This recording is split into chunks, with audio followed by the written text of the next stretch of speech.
Universitaria FM presenta 2100, un programa dedicado a la difusión de un amplio espectro de estilos musicales como el jazz fusión, el art rock y la música New Age.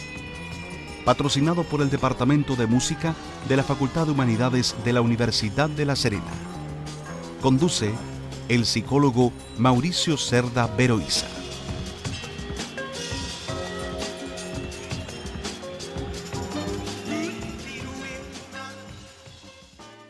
Hola amigos, amaos los unos a los otros como si fuera la primavera vez, decía el Roberto Mata, una bonita frase para esta época de primavera.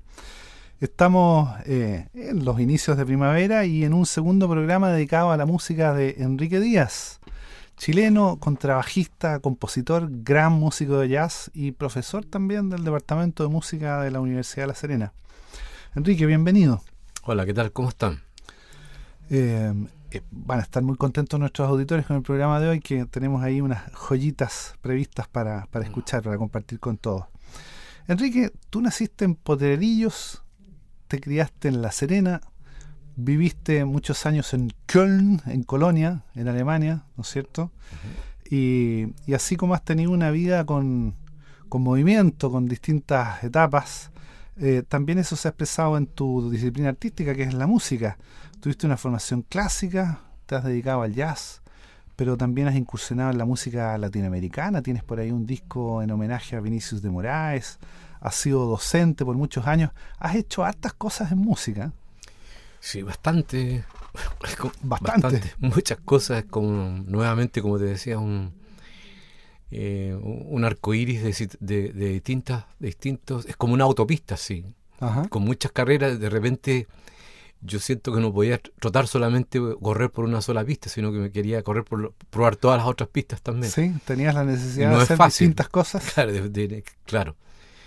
Y bueno, naturalmente que en todas las preguntas que tú me haces, por ejemplo, con respecto a las composiciones, acabas de mencionar que yo nací en Potrerillos y justamente todo ese paisaje que hay entre Potrerillos y El Salvador, no sé si conocen ustedes por esos lugares. Seguro que algunos de nuestros las auditores puestas lo conocen, de sol, ¿sí? Son maravillosas. Ajá. Es un lugar que a mí me produjo y me ha proyectado y me ha transportado. Yo creo que en un 80% de mis creaciones han sido inspiradas, ¿sí?, por ese desierto nortino, sí, por ese desierto nortino, por el viento, por el silencio. Mucho trabajo, muchas cosas vienen de esos lugares. Ajá, de esas oquedades, de esos cerros majestuosos y siempre como silencioso. Es decir, caminar por esos lugares es un regalo, realmente es una maravilla. Entonces eso es algo extraordinario que para mí quedó muy, muy centrado en mi ser, o sea, constantemente está en mi consciente y en mi subconsciente y en todo mi ser. Y tú lo has convertido en creación musical en también. Musicales, claro. Mira, qué hermoso. Ahora creo ir entendiendo mejor entonces lo que se oye, sí, en algunas de tus composiciones, y que a veces son bastante serenas y contemplativas. Parece que tiene que ver con esto que acabas de comentar. Tú te has dedicado, has sido por un lado intérprete de contrabajo, ¿no es cierto?, por muchísimos años, tanto en el estilo de lo que es música clásica, todo el repertorio clásico, pero el jazz fundamentalmente, que es a lo que más te has dedicado como intérprete. Pero también eres docente. ¿Cuántos años te has dedicado a la docencia? Bueno, mira, primero, en el tiempo que yo estuve en la Orquesta Sinfónica no fui docente, fui miembro de la Orquesta Sinfónica. Uh-huh. Y me dediqué completamente a la orquesta y a mis actividades paralelas con la música de fusión, música popular, con los cantores santiaguinos que había en ese tiempo, con el nivel de músicos que allá habían. Y la docencia después la retomé, digamos, por así decirlo, en Alemania ya un poco. Empecé a tener alumnos particulares. Ajá. Eso me llevó a una experiencia que la aplico aquí en la ciudad de La Serena, en la universidad de acá, donde ya estoy desde 2006 en el trabajo de la docencia. Una década. una década completa a la docencia, dedicada a la docencia, aquí en el departamento de música. ¿Te ha retroalimentado eso como creador también? ¿Al enseñar a otros te ha ayudado en algún momento a algo que ocurre ahí al enseñar que te haya servido para alguna composición tuya? Bueno, sí, en algunas formas sí.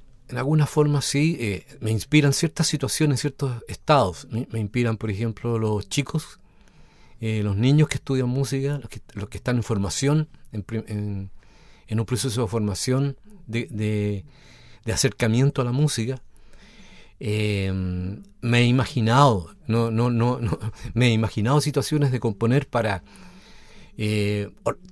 una gran orquesta, por ejemplo, de todos los músicos que hay aquí en la Cuarta Región, o sea, todos los niños de la orquesta del Valle de Elqui, qué sé yo, de Andacollo, de Ovalle, de la ciudad misma de La Serena, y hacer un gran trabajo en esa dirección, fusionándolo, invitando ciertos músicos que por supuesto que están en el orbe de la música jazzística, o de repente popular, hacer una fusión en esa dirección.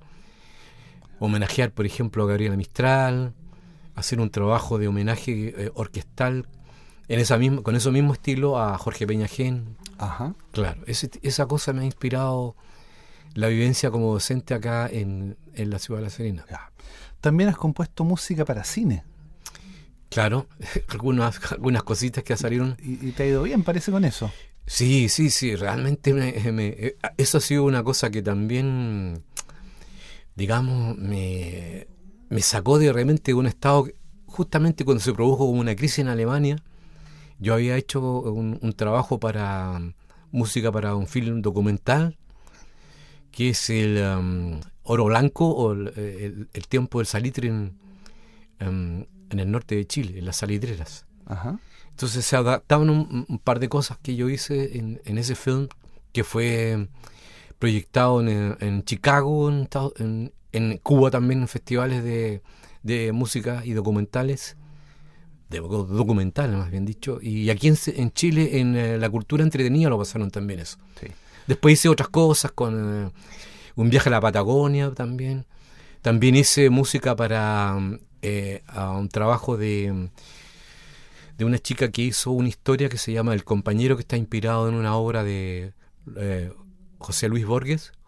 Sí. De Borges, sí. Sí. Que se llama El Jorge Otro. Luis Borges, sí, Sí, otro. El Otro. Y aquí ese también lo exhibieron aquí, una vez que yo vine de Alemania, lo exhibieron aquí en el teatro municipal, que actualmente es el teatro donde se hacen los conciertos actualmente.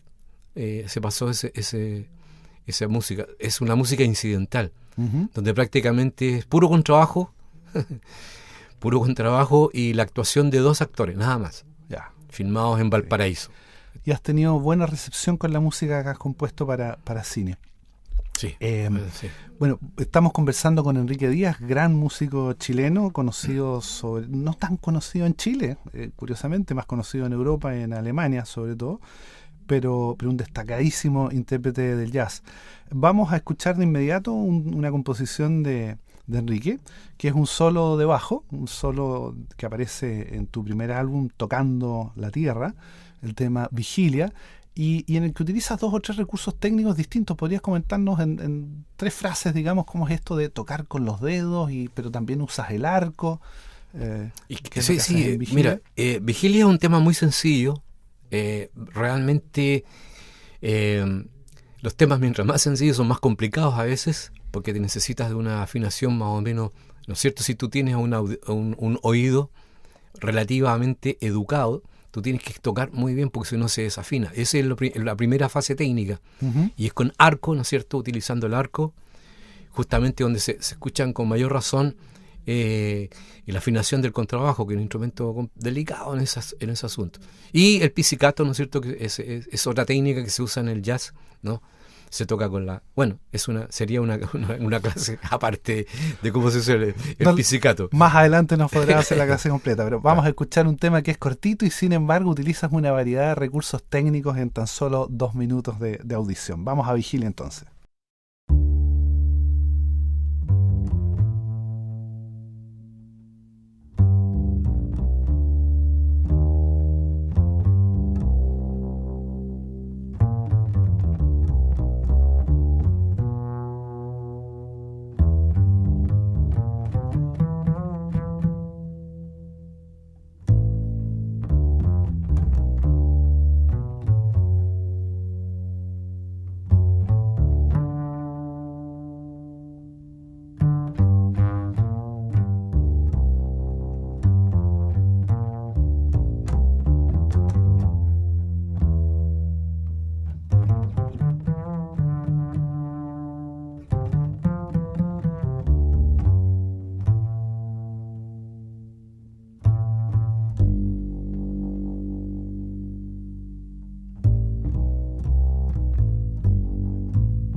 Enrique, retomamos entonces el recorrido por tu trayectoria. Habíamos hablado en el programa emitido hace 2 semanas que emigraste a Europa, estuviste un tiempo en algún perfeccionamiento con Rainer Bruninghaus, un gran tecladista, y a través de él llegaste a Markus Stockhausen, destacadísimo, uno de los mejores intérpretes de trompeta del jazz actual, y ahí te fuiste haciendo un nombre en la escena del jazz en Alemania. ¿Cómo se fueron dando las cosas? Cuéntanos un poco de eso. Bueno, sí, ya me fui conectando con músicos de realmente una trayectoria, o sea, de una vasta trayectoria. Entre ellos, por ejemplo, el guitarrista Philippe Catherine, ¿no?, que toca en una de las producciones El Sol Mestizo. Y bueno, Felipe es un fenómeno realmente extraordinario como guitarrista, admirado profundamente por toda la orbe. Ha tocado con todos los jazzistas destacados, claro, en Europa. Además respetado porque también en fue... Estados Unidos también con varios de ellos. Con Miles Davis tocó también. ¿Tocó también con Miles Davis? Claro, con Miles Davis, sí. Yo sabía que había tocado con Chet Baker, con sí, Charles Mingus. Y con Miles, sí. Sí, él contaba historias especiales que había tenido con Miles en unas sesiones. Largo historial, además está en 50, 60 discos, tiene una carrera impresionante. Y el tipo tiene un humor extraordinario. Es un tipo que siempre dice que los músicos somos un poco densos, ¿ya? Somos demasiado internos. Entonces siempre estamos pensando en música. Entonces él dice que aplicaba cada 10 minutos una broma, un humor, o sea, siempre estaba pensando en eso. Entonces podía estar hablando muy serio con él y de repente él salía con las payasadas que se puede decir, ¿no? Ajá. Y hacía humor de cualquier cosa, o sea, de tus ojos, de tu nariz. Era muy simpático. Mira, a mí me parece muy interesante además que lo menciones. Has tocado con él ha tocado en producciones tuyas, en creaciones tuyas. Vamos a escuchar enseguida una de ellas.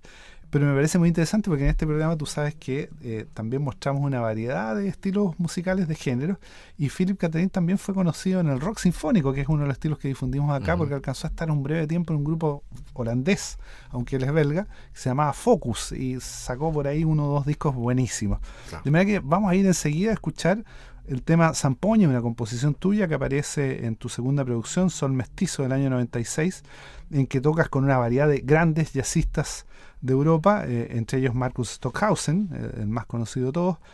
El bajo eléctrico lo tocó en este tema Jochen Schmidt, me parece que se pronuncia, y está Philippe Catherine en la guitarra, y tú tocando la zampoña, que ahí se claro, yo toqué un instrumento, los toyos que se llaman. ¿Los toyos? Claro, yo me puse a tocar y detrás mío, cuando estábamos grabando, se pusieron 2 personas porque necesita mucha respiración de aire. Ajá. Que son gigantescos, o sea, desde mi cabeza hasta el suelo casi. Entonces yo tenía que tocar los toyos y te produce mareo de repente. Si tú no estás... Claro, que te empiezas a hiperventilar. Claro, pero no me pasó nada y atrás mío estaban personas listas, dispuestas para pasar, si yo me caía, pasaba alguna cosa para sujetarme. Para ayudarte. Eso. Bien, vamos a escuchar Zampoña, un tema muy energético.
Enrique, tú has tenido ocasión de trabajar en Europa con gente realmente de primera línea. Tocaste con Ariel Andersen, nos comentabas, has estado asociado a músicos de la calidad de Philip Catherine, del mismo Rainer Bruninghaus, pero con el que has tenido una colaboración que dura ya décadas regularmente es con Markus Stockhausen, músico brillante. ¿Cómo ha sido eso? Cuéntanos un poco lo que ha sido esta larga colaboración y esta amistad, porque ustedes tienen una cercanía personal, no solo que como músicos hayan hecho una carrera juntos en parte, sino que entiendo que hay un vínculo personal entre los dos que es muy potente. Claro, primeramente cuando empezamos a ser colegas con Markus a tocar un par de conciertos en Alemania. Y después esto se fue, nos fuimos acercando ya más como amigos también, donde él me invitaba a compartir en su casa, con amigos, sesiones, también cosas de meditación, porque Marco es un tipo que medita muchísimo, reflexiona mucho. Sí, es una persona que tiene toda una búsqueda espiritual. Claro, ¿no? tiene toda una historia en esa dirección. Entonces, vivimos muchas cosas muy interesantes. Él me mostraba, por ejemplo, su casa tiene una cúpula donde tú entras y pruebas la intensidad de los sonidos en tu cabeza, ¿no? Ajá. Yeah. Era una historia de un estudio que había hecho su padre, Karlheinz Stockhausen, sobre que los sonidos, las notas se pueden sentir como en un momento, en una parte de tu ser. Entonces él estudió en una parte del cuerpo. Claro, entonces, claro, esa cúpula, él todavía la mantiene, tú entras adentro y hay que hablar muy suave, porque por todos lados hay un rebote de sonidos. Ajá. Entonces, según los estudios que hizo Karlheinz Stockhausen, es que el sonido se proyecta hacia adelante y circula, hace un círculo, sí, y baja hacia la mollera de tu termina tocando la coronilla, la parte superior de la cabeza. Claro, y tú sientes un efecto, ¿no es cierto?, muy suavecito aquí en la cabeza. Ahí arriba. Claro, todas esas cosas necesitan de mucha tranquilidad también, ¿no? Y así un montón y muchísimas otras experiencias también de las cuales yo me introduje en el mundo de Stockhausen, ¿no? De conocer un poco también, o sea, son mundos que se acercan, o sea, él tiene otra formación, otros criterios, otras visiones de las cuales yo no las tenía tampoco. Sí, estabas hablando de Karl-Heinz, el padre. Estoy hablando del padre y grandes compositores de música docta en las últimas décadas. Y naturalmente el legado de Marcus. Marcus, sea, inevitable que Marcus siempre tuvo la herencia, digamos, de su música de su papá. Uh-huh. ¿Ya? Entonces yo me acerqué primero a través por medio de Marcus a conocer un poco lo que hacía Karl-Heinz en sus historias, miraba las partituras, observaba mucho las partituras, cómo él trabajaba, dónde se proyectaban sus cosas, etcétera, cosas de músicos así.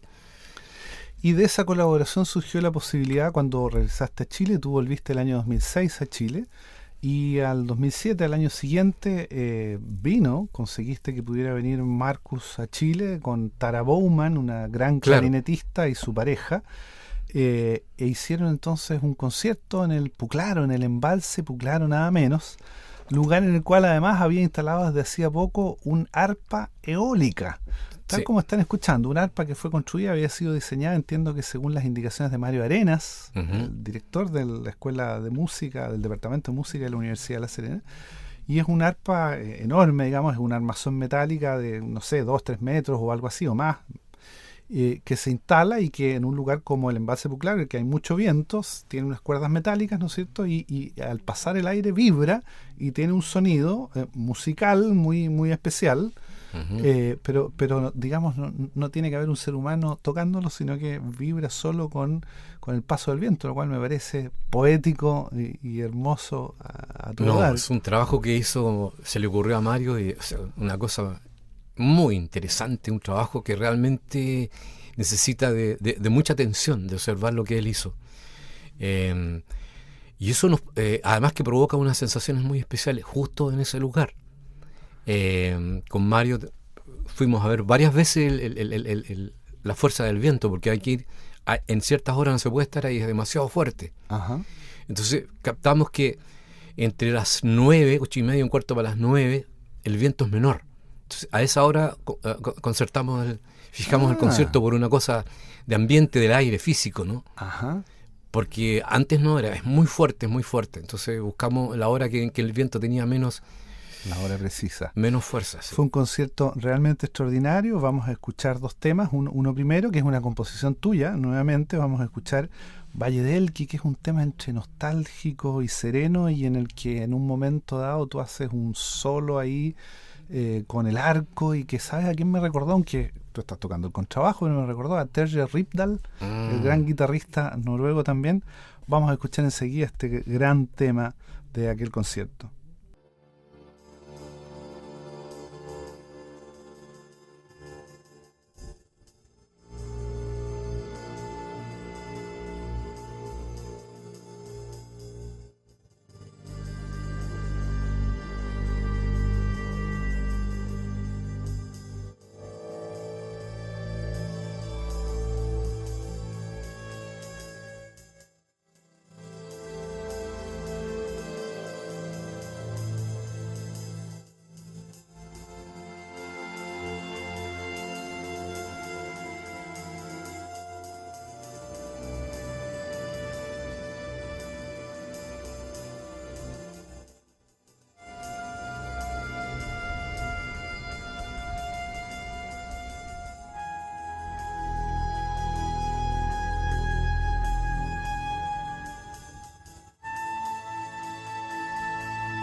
Acabamos de escuchar Valle del Elqui, una composición de Enrique Díaz, acompañado de Marcus Stockhausen y Tara Bowman, grandes músicos del jazz en Europa, en el concierto del Puclar, un concierto que fue realmente un lujo. Yo tuve la ocasión de estar ahí, fue en diciembre del 2007, 9 años van ya, y la verdad es que lo voy a decir derechamente como me parece. Me parece que ese concierto que no ha sido editado, no ha sido nunca publicado, existe en esta grabación que tenemos, ¿no es cierto?, que te pertenece, que es del Departamento de Música de la Universidad, pero nunca ha sido editado como un CD. Es realmente un lujo, es como si se descubriera, me parece a mí, alguna grabación no publicada de Miles Davis en París, alguna grabación de John McLaughlin, en fin, con la Mahavishnu Orquestra en Roma. O a veces estas cosas especiales, no sé, que de pronto Oregon dando un concierto en un pequeño lugarcito ahí en Point Reyes, en California, digamos, en una sala de 50 personas y tocaron de manera increíble. Bueno, este concierto fue realmente un lujo para quienes estuvimos ahí. En el embalse mismo, en el embalse Puclaro, que todos los serenenses y la gente de la cuarta región conoce, en que cuando yo supe que lo iban a dar en ese lugar, decía, pero ¿cómo? Pues si ahí no hay un escenario, además hay mucho viento, ¿cómo es posible? Pero había escuchado que habían instalado el arpa eólica. Y claro, el escenario lo habían instalado ceñidito ahí, pegadito al cerro. Nos contabas recién que buscaron la hora precisa en que no hubiese tanto viento, de manera que pudiesen incorporar el arpa eólica, pero que no molestara. Y fue en una noche mágica de diciembre con una tibieza exquisita, no hacía ni frío. Y me parece que realmente ustedes estuvieron inspiradísimos, y lo digo tal cual. Entre otras cosas porque yo me alcancé a enterar también. El concierto fue un día viernes, lo recuerdo perfectamente. Y el día jueves supe que acababa de fallecer Karl-Heinz Stockhausen, el gran músico padre de Marcus. Y dije, ¿cómo se va a suspender el concierto? Y el concierto no se suspendió. Tocaron ahí y Marcus incluso dijo unas palabras en que el tema que vamos a oír en un momento lo dedicó a la memoria de su padre, y quizás fue la mejor manera de haber vivido este duelo estando en Chile, y era haciendo música, y una gran música, y hicieron una interpretación realmente de un nivel musical increíble, de una inspiración, de una conexión realmente impresionante. ¿Cómo fue para ti haber estado ahí en ese momento tan especial, en ese lugar tan especial, tocando con estos grandes músicos? Bueno, de partida fue un instante, imagínate, había muchas emociones encontradas, muchas cosas que estaban ocurriendo. Yo en un momento pensé que esto se iba a detener, o sea, cuando la noticia la recibí yo, a mí me llamaron porque el teléfono de Marcus vivió intensamente esos días porque estábamos en el valle y a él le encantaba el valle, y siempre le gusta visitar cada vez que viene el valle, le gusta esta cosa, además las leyendas que hay alrededor del valle de él, que son fantásticas, son maravillosas, que hay una energía, se dice, ¿no? Hay una energía diseminada que está ahí en el valle, maravilloso, con sus cielos azules, todo eso le encanta. Y justamente recibió la noticia en un lugar tan especial de la tierra, porque el valle que es un lugar especial, que me avisaron a mí, ¿no? Y porque yo tenía el teléfono abierto, él no, Marcos lo tenía cerrado. Entonces ahí yo miré a Marcos y le dije, mira, algo tiene que ver con tu padre. Mi padre me dijo, sí, lo sé, me dijo, sé al tiro inmediatamente qué ocurrió. Intuyó lo que había pasado. Claro, antes que yo hablara, a través de nos comunicamos, sí.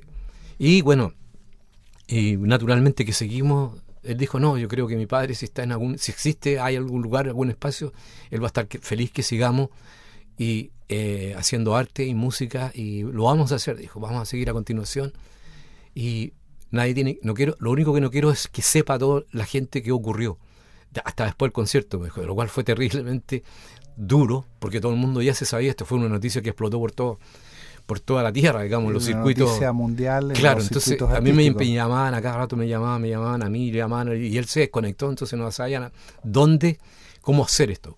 Bueno, la cosa fue fulminante, fue tremendo, fue muy emotivo, fue un acto casi de mucha, no sé cómo la palabra exacta,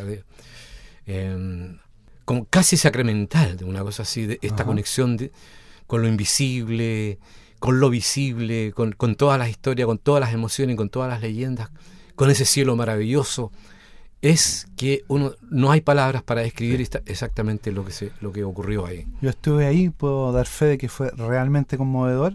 Se nos va el tiempo, queremos escuchar precisamente este tema estremecedor que fue Realidad y Sueños, en que se notan claramente las dos primeras partes. La primera es de un nivel increíble, estás tú tocando ahí el contrabajo de una manera fantástica. Luego viene una pausa mucho más serena y todo se vuelve más etéreo, la parte de Sueños. Y ahí van a poder escuchar, si prestan atención, el arpa eólica, que tiene un sonido muy particular, de pronto parece un poco como un sintetizador. Vamos a despedirnos de inmediato y nos encontramos en 15 días para seguir escuchando buena música, y despedimos a este gran y querido músico Enrique Díaz. Ya, muchas gracias.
Universitaria FM ha presentado 2100, un programa dedicado a la difusión de un amplio espectro de estilos musicales, como el jazz fusión, el art rock y la música New Age, con la conducción del psicólogo Mauricio Cerda Veroiza. Este fue un programa patrocinado por el Departamento de Música de la Facultad de Humanidades de la Universidad de La Serena.